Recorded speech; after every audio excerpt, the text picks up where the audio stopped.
பத்தி ஒரு அறிமுகம் மட்டும் செஞ்சுக்கிறோம் சின்னதா. நாங்க சிவகாசியில கிட்டத்தட்ட 25 வருஷமா ஏபிஜே டைனமிக் ஃபவுண்டேஷன் அப்படின்ற பேர்ல ஒரு ட்ரஸ்ட் வச்சு நடத்திட்டு வரோம். இதுல நாங்க எல்லா விதமான சேவைகளையும் பண்ணிட்டு வரோம். அதாவது உணவு, உடை, கல்வி, மருத்துவம், வேலைவாய்ப்பு, சுயதொழில் பயிற்சி, இது தவிர மரங்கள் நடுறது, குளங்களை தூர்வாடுறது, ஏழை பெண்களுக்கு திருமண உதவி, இப்படி எல்லா விதமான சேவைகளும் நாங்கள் பண்ணிட்டு வரோம். நம்ம அமைப்போட முக்கிய நோக்கம் என்ன அப்படின்னா, எந்த பொருளுமே வீணா குப்பைக்கு போகாம மக்களுக்கு உபயோகப்படணும் அப்படின்றது தான். இதுக்கு நாங்கள் என்ன பண்ணிட்டு இருக்கோம்னா, கவர்மெண்ட்ல பெர்மிஷன் வாங்கி பப்ளிக்ல ஏபிஜே உணவு வங்கி அப்படின்ற பேர்ல ஒரு சேரிட்டி சென்டர் நடத்திட்டு வரோம்.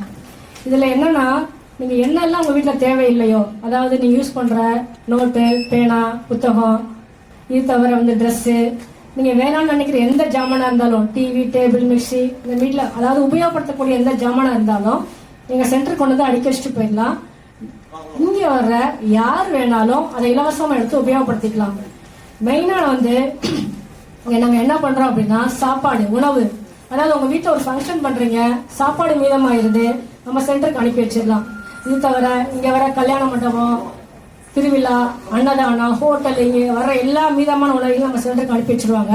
நாங்க அதை கலெக்ட் பண்ணி தேவைப்படுற மக்களுக்கு, பசிக்கிற மக்களுக்கு ஒவ்வொரு தெருவில் போய் டிஸ்ட்ரிபியூட்டர் பண்ற வேலையை 24/7 எந்த நேரம் கூப்பிட்டாலும் நம்ம வாலண்டியர்ஸ் மூலமாக அந்த சேவையை பண்ணிட்டு வரோம்.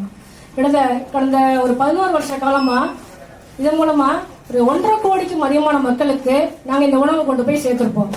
அந்த அளவு வேஸ்ட் ஆகுறது நம்ம மக்களுக்கு திருப்பி போய் உபயோகப்படுது. இது எங்களை பார்த்து நிறைய தன்னார்வ அமைப்புகள் இந்த சேவையை எடுத்து பண்ண ஆரம்பிச்சிருக்காங்க. இது மூலமா ஒவ்வொரு நாளுமே ஆயிரக்கணக்கான சாப்பாடு குப்பைக்கு போகாம மக்களுக்கு உபயோகப்படுது. இது மாதிரி மக்களோட வறுமையை ஒழிக்கிறதுக்காக நிறைய நல்ல விஷயங்கள் நிறைய தன்னார்வ அமைப்புகள் பண்ணிட்டு இருக்காங்க, நிறைய அரசாங்கங்கள் பண்ணிட்டு இருக்காங்க, நிறைய திட்டங்கள் போட்டிருக்காங்க. ஆனா உலகத்தில் எடுத்துக்கிட்டீங்கன்னா ஒரு 100 கோடிக்கும் அதிகமான மக்கள் இன்னும் வறுமை கோட்டுக்கு கீழே தான் இருக்காங்க.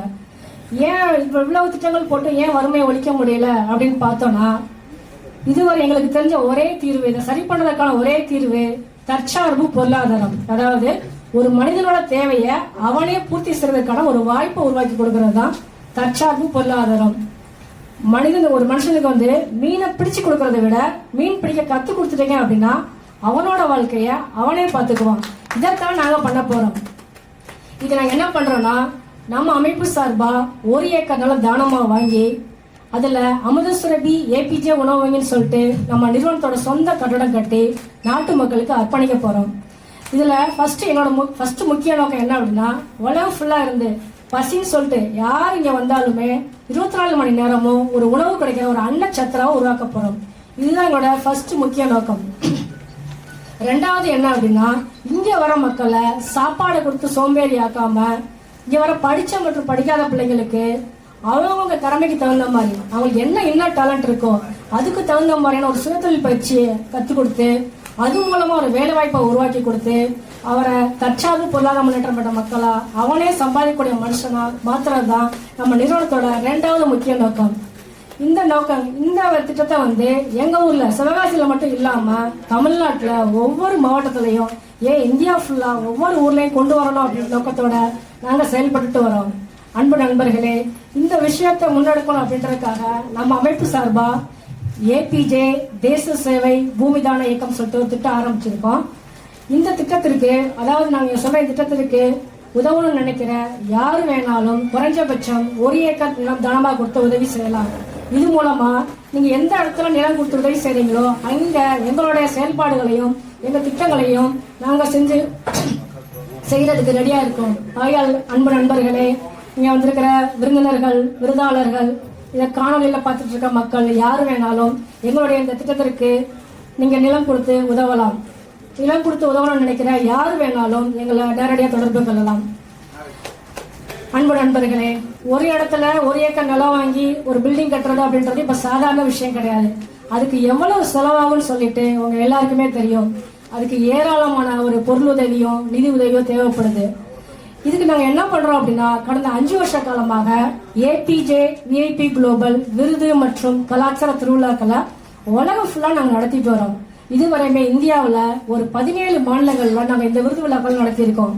இது தவிர மலேசியா, தாய்லாந்து, ஸ்ரீலங்கா இப்படி நாடுகளை நடத்தியிருக்கோம். போன வருஷம் ஆரம்பத்துல இருந்து நம்ம தமிழ்நாட்டுல ஒவ்வொரு மாசமும் ஒவ்வொரு மாவட்டம் அப்படின்ற மாதிரி நாங்க இந்த விருது திருவிழாக்கள் நடத்திட்டு வரோம். போன வருஷம் வரையும் கரெக்டா ஒரு 12 மாவட்டங்கள் நடத்தி முடிச்சிட்டோம். இந்த வருஷத்தோட முதல் மாவட்டமா இந்த ஈரோட்ல இந்த விருது விழா நடத்துறதுல நாங்க ரொம்ப பெருமைப்படுறோம். ஃபர்ஸ்ட் மங்களகரமா இந்த ஈரோட்ல ஆரம்பிக்கணும் அப்படின்றதுக்காகவும் தமிழ்நாட்டோட சிறப்பான வளர்ச்சிக்கு முக்கிய பங்காற்றி வரும் ஈரோட்ல இந்த விழாவை ஆரம்பிக்கணும்னு முடிவு பண்ணி நாங்க இங்க விருது விழாவை நாங்க நடத்திட்டு வரோம். இதுல நாங்க என்ன பண்றோம் அப்படின்னா எல்லா துறை சார்ந்த சாதனையாளர்களையும் செலக்ட் பண்ணி அவங்களுக்கு நம்ம ஏபிஜே விஐபி குளோபல் விருதினை கொடுத்து எங்களுடைய நோக்கங்களையும் எங்களுடைய செயல் திட்டங்களையும் உங்கள் நம்ம நண்பர்கள் மூலமாகவும் விருதாளர்கள் மூலமாகவும் எங்களோட மக்களுக்கு சொல்லி உங்களுடைய ஒத்துழைப்போடும் மக்களுடைய ஒத்துழைப்போடும் இந்த வரலாற்று சிறப்பு வாய்ந்த இந்த திட்டத்தை செய்து முடிக்கணும் அப்படின்ற நல்ல நோக்கத்துல நாங்க இந்த விருது விழாக்கள் நடத்திட்டு வரோம். அன்பு நண்பர்களே, ஒரே ஒரு விஷயத்த மட்டும் சொல்லி என்னுடைய உரையை முடிச்சுக்கிறேன். இப்ப இருக்கிற யங்ஸ்டர்ஸ் இளைய தலைமுறை எல்லாருமே எல்லா விதத்திலயும் டாப்பா இருக்காங்க. ஒரு படிப்பா இருக்கட்டும், ஒரு வேலையா இருக்கட்டும், அவங்களோட பிசினஸ் எந்த ஒரு விஷயம் எடுத்துட்டாலும் ஒரு ஃபிராக்ஷன் ஆஃப் செகண்ட்ல எல்லாமே பண்ணி முடிச்சிடுறாங்க. ஒரு முன்னாடி எல்லாம் படிக்கிறத விட ஒரு 50 வருஷம் முன்னாடி பாஸ் ஆகுறது பெரிய விஷயமா இருந்துச்சு. இப்ப அதே மாணவர்கள் 100க்கு மேல அப்படின்ற மாதிரி எவ்வளவு இருக்கும் அந்த அளவு ஆயிரக்கணக்கான மாணவர்கள் ரொம்ப டாப் லெவல்ல இருக்காங்க. இது மாதிரி பிசினஸ்ல இருக்கட்டுமே ஒரு செகண்ட்ல அந்த வேலையை முடிச்சிடுறாங்க. அந்த அளவு புத்தி கூர்மை, செயல்திறன் எல்லாமே இங்க இருக்க இளைய தலைமுறை எல்லாருக்குமே இருக்கு. ஆனா ஒரே ஒரு விஷயம் மட்டும் ரொம்ப குறைஞ்சிருக்கு. அது எதுன்னு உங்களால கெஸ் பண்ண முடியுங்களா? எனக்கு தெரிஞ்சு இப்ப இருக்கிற தலைமுறைகிட்ட இல்லாத ஒரே விஷயம் பொறுமை. யாருக்குமே எந்த ஒரு விஷயம் எடுத்தாலுமே அதுல பொறுமையா இருக்கிறது கிடையாது. ஒரு சாப்பாடா இருக்கட்டும், ஃபாஸ்ட் ஃபுட் தான், இல்ல ஒரு பிசினஸ் ஒரு வேலையா இருக்கட்டும், அது பிரச்சனை வந்துச்சு, தடங்கள் வந்துச்சு அப்படின்னா அது தூக்கி போட்டு போயிடுறாங்க. அதுக்கு சரி பண்றதுக்கான ஒரு பொறுமையோ ஒரு முயற்சியோ யாருமே இருக்கிறது இல்ல. இதே ஒரு தனிப்பட்ட வாழ்க்கை பர்சனல் லைஃப்ல இருங்க, அதுலயுமே யாருக்குமே எந்த பொறுமையே கிடையாது. இதுல ஒரு பொறுமையை கடைபிடிச்சா நம்ம கண்டிப்பா நம்மளோட வேலையில நம்மளோட வாழ்க்கையில அடுத்த கட்டத்தை அடுத்த சக்சஸ் நோக்கி போகலாம். ஒரு சின்ன உதாரணம் மூலமா சொல்றேன். ஆல்பர்ட் ஐன்ஸ்டீன் சொல்லிட்டு ஒரு இயற்பியல் அறிவியல் சயின்ஸ்ல நிறைய படிச்சிருப்பீங்க. அவரோட ஈக்குவேஷன் தான் பாடம் ஃபுல்லா இருக்கும். அவ்வளவு மிஷின் கண்டுபிடிச்சிருப்பாரு, அவ்வளவு கண்டுபிடிப்புகள் கண்டுபிடிச்சிருப்பாரு. ஒரு டைம் அந்த சயின்டிஸ்ட் ஒரு நிறைய ரவும் பகலமா பாடுபட்டு ஒரு மிஷினை கண்டுபிடிச்சாரு. எல்லாத்துக்கும் ஆப்டா இருக்கிற மாதிரி அந்த மிஷின் எல்லா செயலுக்குமே ஓகே ஆகிற மாதிரி கண்டுபிடிச்சு வெற்றியும் வந்துருச்சு. அவர் உடனே அவர் மனைவியை கூப்பிட்டு காமிக்கிறாரு, இந்த மாதிரி ஒரு மிஷின் கண்டுபிடிச்சிருக்கேன், எப்படி இருக்கு பாருன்னு சொல்லிட்டு. அவங்க மனைவியும் பார்த்துட்டு சூப்பரா இருக்குங்க, இது எல்லாத்துக்குமே ஆப்டா இருக்கு, இதை நீங்க நல்லா இருக்கு அப்படின்னு சொல்றாங்க. உடனே அவங்க கேட்கறாங்க, இது எவ்வளவு விலை சொல்லலாம் அப்படின்னு கேட்கிறாரு. இது ஒரு $20,000 சொல்லுங்க, எல்லாம் எல்லாத்துக்குமே ஆப்டா இருக்கிற மாதிரி ஒரு மிஷினா இருக்கு, சோ அவ்வளவு சொல்லுங்க அப்படின்னு. உடனே அவர் சொல்றாரு, அவ்வளவு டாலர் சொன்னா வாங்காம போயிட்டா என்ன பண்றது, ரொம்ப விலையா இல்லையா இது அப்படின்னு கேட்டாரு. இல்லங்க, இது நம்ம எல்லாத்துக்குமே நல்லதா இருக்கு, நீங்க $20,000 சொல்லுங்க அப்படின்னு சொல்றாங்க. உடனே அவர் அடுத்த நாள் அதை ஒரு எக்ஸிபிஷன்ல பொது வெளியில வச்சு அந்த மிஷினை மக்களுக்கு காட்சிப்படுத்துறாரு. நிறைய பேர் பாக்குறாங்க. ஒரு பிசினஸ் மேன் பார்த்த உடனே அவருக்கு ரொம்ப பிடிச்சு போயிருது. அவருடைய எல்லா வேலைகளுக்கும் அது ஆப்டா இருக்கு. எல்லாத்தையும் செக் பண்றாரு, இப்படி செக் பண்றாரு, அப்படி செக் பண்றாரு, எல்லாமே சூப்பரா இருக்கு. உடனே நம்ம ஆல்பர்ட் ஐன்ஸ்டீன், சார் இது எனக்கே கொடுத்துருங்க, நீங்க இந்த மிஷினை நானே எடுத்துக்கிறேன், எனக்கு எல்லாத்துக்கும் சூப்பரா இருக்கு அப்படின்னு சொல்றாரு. சரி, எவ்வளவு வேலை சொல்றீங்க சார் அப்படின்னாரு. ஒரு நிமிஷம் யோசிக்கிறாரு. அவங்க $20,000 சொல்லிடலாமா இல்ல என்ன யோசிக்கலாம். அவங்க மனைவியை பாக்குறாரு. அவங்க மனைவி அங்கிருந்து சையில சொல்றாங்க, நீங்க சொல்லிருங்க, அதே அமௌண்ட்டே சொல்லுங்க அப்படின்னு. அவர் ஒரு நிமிஷம் யோசிச்சுட்டே இருக்காரு. உடனே அந்த பிசினஸ் மேனுக்கு பொறுமை இல்லை.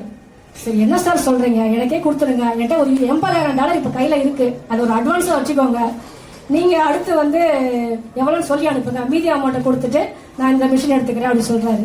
இதுல விஷயம் என்னன்னா, ஆல்பர்ட் ஐன்ஸ்டீன் பொறுமையா இருந்ததுனால அவர் நினைச்சதை விட பல மடங்கு லாபம் அந்த ப்ராடக்ட்டுக்கு வந்திருக்கு. அந்த பிசினஸ் மேனு பொறுமையில உடனே பேசுறதுனால பல மடங்கு நட்டம் அவருக்கு வந்திருக்கு. இதுதான் இது பிசினஸா இருக்கட்டும், வாழ்க்கையா இருக்கட்டும், எந்த ஒரு நிகழ்ச்சியா இருந்தாலும் கொஞ்சம் பொறுமையா நம்ம அதை கடைபிடிச்சோம் அப்படின்னா நம்மளோட இலக்கை நம்மளோட வெற்றியை சீக்கிரம் அடைய முடியும். ஆகையா நண்பர்களே, நாங்களுமே இந்த ப்ரோக்ராம் ஆரம்பிச்சு சேவை பண்றது அப்படின்றது இன்னைக்கு ஒரு நாளோட முடியக்கூடிய ஒரு விஷயம் கிடையாது. இது ஒரு நீண்ட கால சேவை திட்டம். எல்லா மக்களுக்குமான ஒரு தற்சார்பு முன்னேற்றத்தை கொண்டு வரக்கூடிய ஒரு திட்டம். ரொம்ப பொறுமையா, நிறைய இடர்பாடுகள் நிறைய தடங்கள் வந்தாலும் நம்ம நிகழ்ச்சிகள்ல ரொம்ப பொறுமையா அடுத்த கட்டத்தை கொண்டு போறதுக்காக அடுத்த முயற்சி செஞ்சுட்டு எங்களோட இந்த பயணத்தை தொடர்ந்து நடத்திட்டு வரோம். அன்பு நண்பர்களே, எங்களுடைய இந்த நீண்ட நெடிய பயணத்தில் உங்களுடைய ஒத்துழைப்பும் உங்களுடைய பங்களிப்பும் இருக்க வேண்டும் என நம்ம நிறுவனத்தின் சார்பாக ஒரு அன்பு வேண்டுகோள் வைக்கிறோம். இவங்க வந்தா நமக்கு மாற்றம் வந்துடும், அவங்க வந்தா மாற்றம் வந்துடும், நம்ம இதை மாத்திரலாம், இந்த அரசாங்கம் தான் மாறிடும் அப்படின்ற மாதிரி எந்த இல்லாம நமக்கு என்ன வேண்டுமோ அதை நம்மளே தான் களத்தில் இறங்கி உருவாக்கணும். ஆகையால் நண்பர்களே, நமக்கான மாற்றத்தை நாமே களத்தில் இறங்கி உருவாக்குவோம். அனைவரும் இணைந்து கை கொடுப்போம். நமக்கான மாற்றத்தை நாமே களத்தில் இறங்கி உருவாக்குவோம். நன்றி, வணக்கம். உணவு மற்றும் எதையும் இணக்காதீர்கள்.